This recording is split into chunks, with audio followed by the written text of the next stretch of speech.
Kisah ini bukan fiksi, tapi kenyataan yang akan membuatmu terpana. Seorang tenaga kerja wanita, TKW, dari desa terpencil di Jawa Timur, Siti, secara tak terduga menjadi sorotan dunia setelah berita pernikahannya dengan 4 sultan kaya raya di Arab Saudi viral. Bagaimana mungkin seorang gadis sederhana bisa menaklukkan hati para penguasa padang pasir? Dan apa yang terjadi setelah ia memiliki 10 anak dari 4 suami yang berbeda? Siapkan dirimu, karena kisah Siti ini akan membuatmu terhanyut hingga akhir. Assalamualaikum warahmatullahi wabarakatuh. Halo semuanya, selamat datang kembali di channel kami. Sebelum kita mulai, jangan lupa untuk like, komen, share, dan subscribe ya, agar channel ini terus berkembang dan bisa menyajikan kisah-kisah inspiratif lainnya. Saya doakan semoga Anda dan keluarga selalu diberikan kesehatan, kelancaran rezeki, dan kebahagiaan. Amin. Kisah ini berawal dari Lamongan, sebuah kota kecil di Jawa Timur. Mari kita selami bersama kisah Siti, yang mengubah takdirnya dari seorang TKW menjadi permaisuri. Siti tumbuh besar di sebuah desa yang damai, tersembunyi di antara hamparan sawah hijau yang membentang luas di Kabupaten Lamongan, Jawa Timur. Di sana, waktu berjalan lambat, seolah mengikuti irama ayunan caping para petani. Sejak kecil, Siti sudah akrab dengan kerasnya hidup. Ayahnya, Pak Kromo, adalah seorang petani yang setiap hari berjemur di bawah terik matahari, sementara ibunya, Bu Parni, menjajakan hasil bumi di pasar desa yang tak jauh dari rumah mereka. Keterbatasan ekonomi membuat keluarga mereka harus berjuang keras setiap hari demi sesuap nasi. Meskipun hidup dalam kesederhanaan, Siti adalah gadis yang cerdas dan penuh semangat. Ia memiliki mimpi besar, jauh melampaui batas desa tempat ia dilahirkan. Setiap kali menatap langit senja, ia membayangkan dirinya bisa melanjutkan sekolah ke jenjang yang lebih tinggi, menggapai ilmu yang bisa mengangkat harkat keluarganya. Namun, ia sadar, mimpi itu terasa begitu mahal dan sulit digapai. Uang yang didapatkan dari hasil panen dan dagangan hanya cukup untuk memenuhi kebutuhan sehari-hari, bahkan seringkali kurang. Siti sering melihat kedua orang tuanya bekerja hingga larut malam, tetapi takdir seakan enggan berpihak. Masa remaja Siti dihabiskan dengan membantu orang tua di ladang dan di rumah. Ia tak pernah mengeluh. Di usianya yang menginjak 20 tahun, ia merasa sudah saatnya ia mengambil peran lebih besar dalam mengubah nasib keluarga. Pikiran untuk merantau mulai menghantui benaknya. Ia sering mendengar cerita dari tetangga yang sukses setelah bekerja di luar negeri, terutama di Arab Saudi. Cerita-cerita itu bagaikan angin segar yang meniupkan harapan di tengah keputusasaannya. Pada suatu malam, Siti memberanikan diri untuk berbicara dengan kedua orang tuanya. Dengan suara bergetar dan mata berkaca-kaca, ia menyampaikan keinginannya untuk menjadi tenaga kerja wanita, TKW. Bu Parni tak kuasa menahan tangisnya. Ia tak tega membayangkan putri sematawayangnya harus berjuang sendirian di negeri orang. Namun, Pak Kromo, dengan bijaksana, melihat tekad yang kuat di mata putrinya. Ia tahu, Siti bukan sekadar ingin pergi, tapi ingin berjuang untuk masa depan mereka. Setelah perdebatan panjang yang diiringi air mata dan doa, akhirnya kedua orang tua Siti merestui keputusannya. Siti pun mulai mengurus semua dokumen yang diperlukan. Dengan bantuan seorang agen, ia mempersiapkan diri untuk keberangkatan. Ia belajar bahasa Arab dasar, mempelajari budaya setempat, dan menyiapkan mentalnya untuk menghadapi segala tantangan di negeri orang. Di dalam hatinya, ia berjanji akan pulang sebagai sosok yang membanggakan, membawa kesuksesan untuk keluarganya, dan mewujudkan impiannya untuk membangun rumah yang layak bagi kedua orang tuanya. Pada hari keberangkatan, suasana haru menyelimuti bandara. Isak tangis perpisahan tak terhindarkan. Bu Parni memeluk erat Siti, berulang kali berpesan agar ia menjaga diri dan jangan lupa salat. Pak Kromo mengusap kepala Siti, memberinya kekuatan dan restu. Siti menatap kedua orang tuanya dengan mata berkaca-kaca, melambaikan tangan, dan berjanji dalam hati bahwa ini bukanlah perpisahan, melainkan awal dari sebuah perjuangan. Ia melangkah maju, meninggalkan tanah kelahirannya, membawa serta doa dan harapan keluarganya, menuju takdir yang tak pernah ia duga. Pendaratan di Bandara Internasional King Khalid, Riyadh, adalah awal dari babak baru dalam hidup Siti. Udara kering dan panas langsung menyambutnya. Sangat berbeda dengan kelembapan sejuk di Lamongan. Segala sesuatu terasa asing. Pemandangan bangunan tinggi yang menjulang, jalanan yang ramai dengan mobil-mobil mewah, dan orang-orang yang berbicara dalam bahasa yang tak ia kuasai sepenuhnya, menciptakan perasaan terasing dan ketidakpastian. Di dalam hatinya, Siti terus menguatkan tekad, mengingat kembali wajah kedua orang tuanya yang ia tinggalkan di kampung halaman. Siti ditempatkan di sebuah keluarga yang sangat kaya, keluarga Al-Ameer. Rumah mereka begitu megah, bak istana dalam dongeng. Luasnya setara dengan beberapa lapangan sepak bola, dengan taman yang indah dan kolam renang yang berkilauan. Namun, kemewahan itu tak serta-merta membuat hidup Siti menjadi mudah. Tugasnya sebagai asisten rumah tangga sangatlah berat. Ia harus bangun sebelum adzan subuh berkumandang dan baru bisa beristirahat jauh setelah tengah malam, setelah memastikan semua pekerjaan selesai. Hari-hari Siti dipenuhi dengan rutinitas yang melelahkan. Ia membersihkan puluhan kamar, menyapu lantai marmer yang tak ada habisnya, mencuci tumpukan pakaian, dan memasak makanan untuk seluruh anggota keluarga. Tak hanya itu, ia juga bertanggung jawab mengurus 5 anak majikannya yang masih kecil. Anak-anak itu, meskipun terkadang nakal, adalah satu-satunya hiburan bagi Siti. Kehadiran mereka seringkali menjadi pengobat rindu akan adik-adiknya di kampung. Meskipun bekerja keras, Siti selalu menjalankan tugasnya dengan penuh rasa tanggung jawab. Ia tak pernah mengeluh, tak pernah menolak perintah, dan selalu tersenyum. Sifatnya yang jujur, rajin, dan sopan membuat ia disukai oleh seluruh anggota keluarga Al-Ameer. Bahkan, ia seringkali diajak berbincang santai oleh Ratu Khadijah, sang majikan perempuan yang memiliki hati baik.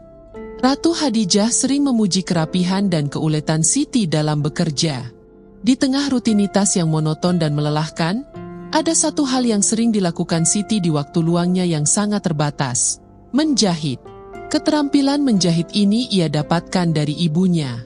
Diam-diam, Siti sering memperbaiki pakaian keluarga majikan yang robek atau kancingnya lepas. Ia melakukannya dengan penuh ketelitian, membuat setiap jahitan terlihat rapi dan indah, seolah-olah pakaian itu tak pernah rusak. Itu adalah satu-satunya kegiatan yang bisa membuat Siti merasa terhubung dengan rumah dan melepaskan kerinduannya.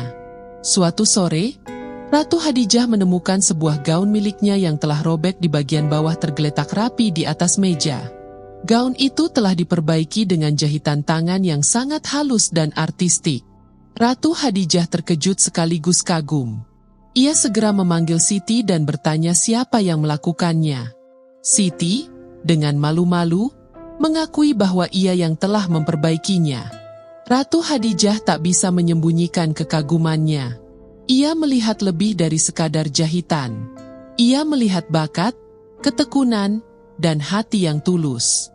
Momen itu menjadi titik balik yang tak pernah ia sangka.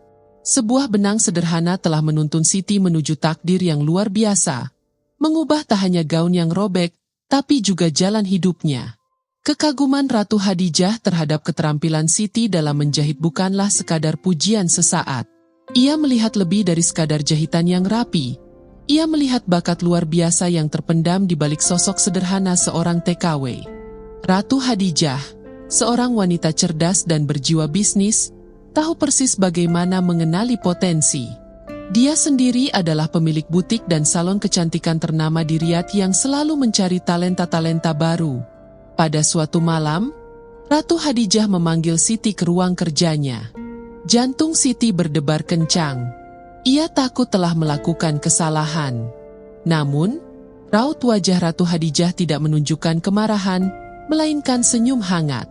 Ia menyuruh Siti duduk di depannya, lalu menyodorkan sebuah buku berisi koleksi desain busana terbaru dari desainer-desainer Eropa. "Siti, lihatlah gaun-gaun ini," ujar Ratu Khadijah. Apakah kamu bisa membuat yang lebih baik dari ini? Ataukah kamu bisa menambahkan sentuhan yang lebih unik? Siti tertegun. Ia tak pernah membayangkan dirinya akan diajak bicara tentang desain busana oleh majikannya. Dengan ragu, ia membolak-balik halaman buku itu. Matanya berbinar saat melihat berbagai model dan corak. Dalam benaknya, ia mulai membayangkan perpaduan motif-motif tradisional Indonesia, seperti batik atau tenun, dengan kemewahan busana ala Timur Tengah. Ia pun mulai menjelaskan ide-idenya dengan penuh semangat, tanpa sadar bahwa ia telah berbicara panjang lebar di depan Ratu Hadijah. Ratu Hadijah mendengarkan setiap kata dengan penuh perhatian. Senyumnya semakin lebar. Ia terkesima dengan imajinasi dan ide-ide brilian Siti. Gadis itu tidak hanya bisa menjahit, tapi juga memiliki selera seni yang tinggi. Siti, kata Ratu Hadijah setelah Siti selesai berbicara, mulai besok, kamu tidak perlu lagi mengurus rumah. Aku ingin kamu bekerja di butikku. Kamu akan menjadi penjahit dan desainer baru kami. Siti tak bisa berkata-kata. Ia merasa seperti sedang bermimpi. Dari seorang asisten rumah tangga yang lelah, ia kini ditawarkan pekerjaan yang jauh lebih mulia. Sebuah pekerjaan yang sesuai dengan minat dan bakatnya. Air matanya menetes, bukan karena sedih, melainkan karena rasa syukur yang tak terhingga. Ia mengucapkan terima kasih berulang kali, merasa tak percaya dengan kebaikan hati majikannya. Keesokan harinya, Siti memulai kehidupan barunya di butik mewah milik Ratu Hadijah. Lingkungannya berbeda total.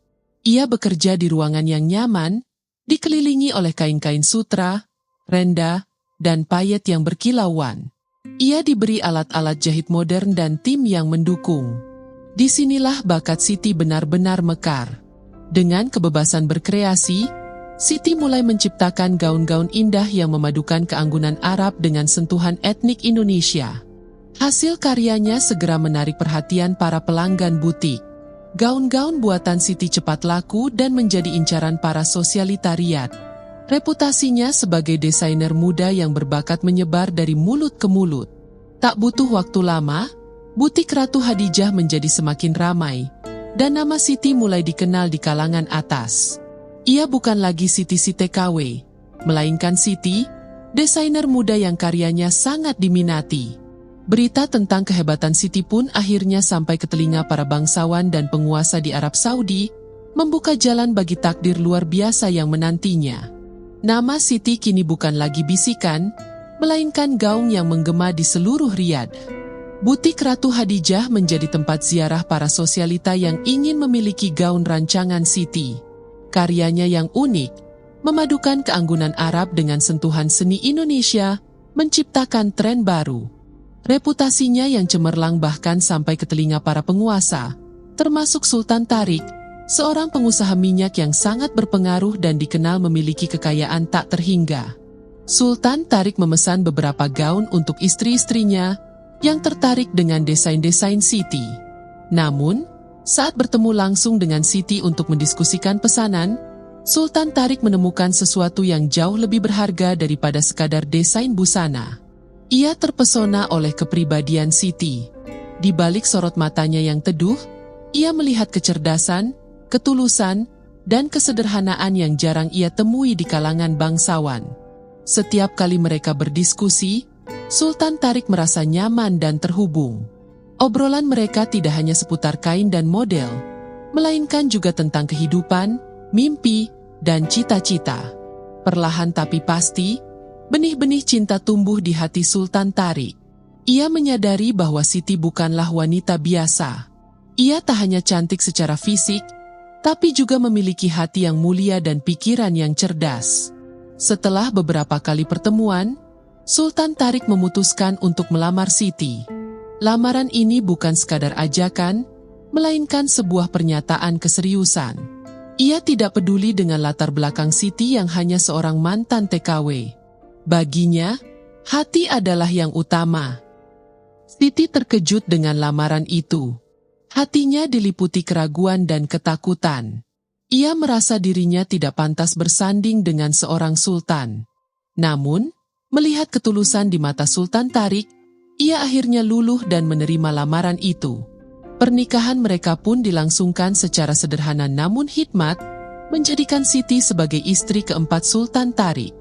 Berita pernikahan ini membuat gempar. Namun, tak lama setelah itu, kisah cinta Siti kembali menjadi sorotan. Rupanya, Sultan Rashid, Sultan Ahmed, dan Sultan Mansur, 3 sultan kaya raya yang merupakan sahabat dekat Sultan Tarik, juga jatuh hati pada Siti. Mereka seringkali bertemu Siti saat berkunjung ke istana Sultan Tarik, atau saat Siti diundang ke acara-acara bangsawan. Seperti Sultan Tarik, mereka juga terpesona dengan aura Siti yang berbeda dari wanita-wanita lain. Mereka melihat Siti sebagai sosok yang bijaksana, santun, dan mampu membawa kebahagiaan. Dengan persetujuan para istri pertama mereka dan juga izin dari Sultan Tarik, ketiga sultan itu secara terpisah melamar Siti. Takdir kembali memainkan perannya. Siti, dengan hati yang penuh pertimbangan, menerima lamaran mereka. Ia menyadari bahwa cinta yang diberikan keempat sultan ini adalah cinta yang tulus. Dengan pernikahan itu, Siti resmi menjadi permaisuri dari 4 sultan sekaligus. Kisah ini sontak menjadi viral, menyebar ke seluruh penjuru dunia. Netizen dari Indonesia heboh. Tak percaya ada seorang anak Lamongan yang bisa menaklukkan hati 4 penguasa padang pasir. Pernikahan yang tak biasa ini justru membawa kebahagiaan dan keharmonisan. Keempat sultan itu, yang sudah bersahabat lama, menjadi semakin erat. Mereka berbagi cinta, kebahagiaan, dan masa depan bersama Siti, memulai sebuah kehidupan keluarga besar yang penuh cinta dan kasih sayang di sebuah istana megah. Pernikahan Siti dengan 4 sultan tidaklah seperti dongeng yang berakhir pada pesta pernikahan. Sebaliknya, itu adalah awal dari sebuah kisah keluarga yang unik, harmonis, dan penuh tantangan. Siti, dengan kecerdasan dan kebijaksanaannya, berhasil menjalankan peran sebagai permaisuri dari 4 suami yang memiliki karakter dan kekayaan berbeda. Keempatnya, Sultan Tarik, Sultan Rashid, Sultan Ahmed, dan Sultan Mansur, tinggal dalam satu kompleks istana yang megah, dan mereka bersama-sama menciptakan sebuah keluarga besar yang tak lazim namun penuh cinta. Siti menjalankan perannya dengan penuh tanggung jawab. Ia membagi waktunya dengan adil, memberikan perhatian yang sama kepada masing-masing suaminya. Ia adalah sosok penengah yang bijaksana, seringkali menjadi jembatan komunikasi di antara mereka. Keempat sultan itu pun sangat menghargai Siti. Mereka tidak hanya mencintainya, tetapi juga menghormatinya sebagai wanita yang cerdas dan berhati mulia. Hubungan Siti dengan para istri pertama dari keempat suaminya juga terjalin dengan baik. Mereka semua hidup rukun, saling membantu, dan menganggap satu sama lain sebagai keluarga. Yang paling mengejutkan dan membuat dunia semakin heboh adalah anugerah terbesar yang diberikan Tuhan kepada Siti. Dari pernikahannya dengan keempat sultan, Siti dikaruniai 10 orang anak. Masing-masing suaminya memiliki anak dari Siti. Sultan Tarik, yang pertama kali menikahinya, memiliki 3 anak dari Siti. Kemudian, Sultan Rashid memiliki 2 anak, Sultan Ahmed memiliki 3 anak, dan Sultan Mansur memiliki 2 anak. Kelahiran 10 anak ini membuat berita tentang Siti semakin viral. Dunia takjub dengan kisah hidupnya yang seperti tidak nyata. Netizen dari berbagai belahan dunia, khususnya Indonesia, terus mengikuti perkembangan kehidupan Siti. Mereka takjub melihat bagaimana seorang mantan TKW bisa menjadi permaisuri dan ibu dari 10 anak yang berasal dari 4 ayah berbeda, namun tetap hidup dalam harmoni. Siti adalah seorang ibu yang hebat. Ia mendidik ke-10 anaknya dengan kasih sayang dan kebijaksanaan. Ia mengajarkan mereka nilai-nilai kesederhanaan, kejujuran, dan pentingnya berbagi, sebuah nilai yang ia bawa dari kampung halamannya di Lamongan. Meskipun hidup dalam kemewahan istana, Siti memastikan anak-anaknya tidak menjadi manja. Ia sering mengajak mereka belajar tentang budaya Indonesia, mengenalkan mereka pada bahasa dan tradisi yang ia cintai. Kisah Siti dan keluarganya membuktikan bahwa cinta dan kebahagiaan tidak mengenal batas dan aturan baku. Mereka menunjukkan bahwa sebuah keluarga bisa terbentuk dalam bentuk yang paling tak terduga sekalipun, selama didasari oleh cinta, pengertian, dan rasa hormat yang tulus. Siti, dengan kepribadiannya yang luar biasa, tidak hanya menjadi permaisuri yang dicintai, tetapi juga seorang ibu yang dihormati, menciptakan sebuah dinasti kecil yang unik dan penuh kasih sayang di tengah padang pasir Arab. Kisahnya menjadi inspirasi bagi banyak orang, menunjukkan bahwa takdir bisa diubah dengan ketulusan dan hati yang lapang. Kemewahan istana dan gelimang harta tak pernah membuat Siti melupakan tanah kelahirannya. Jauh di lubuk hatinya, ia adalah gadis sederhana dari Lamongan yang berjanji akan kembali untuk mengubah nasib keluarganya. Bahkan setelah menjadi permaisuri 4 sultan dan memiliki 10 anak, Siti tetap memegang teguh janji itu. Ia seringkali bercerita kepada anak-anaknya tentang indahnya sawah di Jawa Timur, ramahnya senyum tetangga, dan lezatnya masakan ibunya. Pada suatu hari, Siti memutuskan untuk pulang ke Indonesia. Ia kembali ke desa asalnya di Lamongan. Namun kali ini bukan sebagai TKW yang berjuang, melainkan sebagai seorang permaisuri yang sukses. Kepulangannya disambut dengan tangisan haru dan rasa bangga dari kedua orang tuanya. Seluruh warga desa berkumpul, menyaksikan sendiri keajaiban yang terjadi pada Siti. Ia pulang bukan dengan tangan kosong, melainkan dengan membawa segudang ide dan niat tulus untuk memajukan desanya. Dengan dukungan penuh dari keempat suaminya, Siti memulai proyek-proyek sosial yang besar. Ia menggunakan sebagian hartanya untuk membangun sebuah sekolah modern. Sekolah itu didirikan untuk memberikan pendidikan gratis dan berkualitas bagi anak-anak desa, agar mereka tidak harus mengalami nasib yang sama seperti dirinya di masa lalu. Ia ingin anak-anak desa bisa meraih pendidikan setinggi-tingginya. Tak hanya itu, Siti juga mendirikan sebuah pusat kesehatan gratis yang dilengkapi dengan fasilitas memadai. Selama ini, warga desa harus menempuh jarak jauh untuk mendapatkan layanan medis. Namun kini mereka bisa berobat dengan mudah dan tanpa biaya. Selain itu, Siti juga memberikan modal usaha kepada ibu-ibu di desa untuk memulai bisnis kecil. Ia mengajarkan mereka keterampilan baru, seperti membuat kerajinan tangan dan mengelola keuangan. Dengan modal dan bimbingan dari Siti, ekonomi desa perlahan bangkit. Lapangan pekerjaan baru tercipta, dan kesejahteraan warga meningkat. Desanya yang dulu terpencil, kini menjadi desa yang maju dan mandiri. Keempat suaminya, yang seringkali ikut berkunjung ke Lamongan, juga turut serta dalam kegiatan sosial ini. Mereka kagum dengan ketulusan hati Siti dan bangga melihatnya menjadi sosok yang sangat bermanfaat bagi banyak orang. Kisah Siti dan para sultan ini menjadi simbol cinta sejati yang tak hanya berfokus pada kemewahan, tetapi juga pada kepedulian sosial. Siti membuktikan bahwa kesuksesan sejati adalah ketika kita mampu membantu orang lain, terutama mereka yang berasal dari tempat kita menginjakan kaki pertama kali. Ia menjadi inspirasi bagi banyak wanita, khususnya para TKW, bahwa takdir bisa diubah dengan kerja keras, ketulusan, dan keyakinan. Dari seorang gadis desa yang bermimpi, Siti kini menjadi seorang permaisuri yang dicintai dan pahlawan bagi desanya, mengakhiri perjalanannya dari Lamongan ke Arab Saudi, lalu kembali lagi ke Indonesia dengan sebuah keajaiban yang menginspirasi. Demikianlah kisah luar biasa Siti, seorang TKW dari Lamongan yang menjadi permaisuri 4 sultan dan melahirkan 10 anak. Kisahnya viral dan menginspirasi jutaan orang di seluruh dunia. Jangan pernah menyerah pada mimpi, karena keajaiban bisa datang kapan saja. Semoga kisah ini menginspirasi kita semua untuk selalu berjuang dan tidak pernah melupakan asal-usul. Sampai jumpa di kisah-kisah inspiratif berikutnya. Wassalamualaikum warahmatullahi wabarakatuh.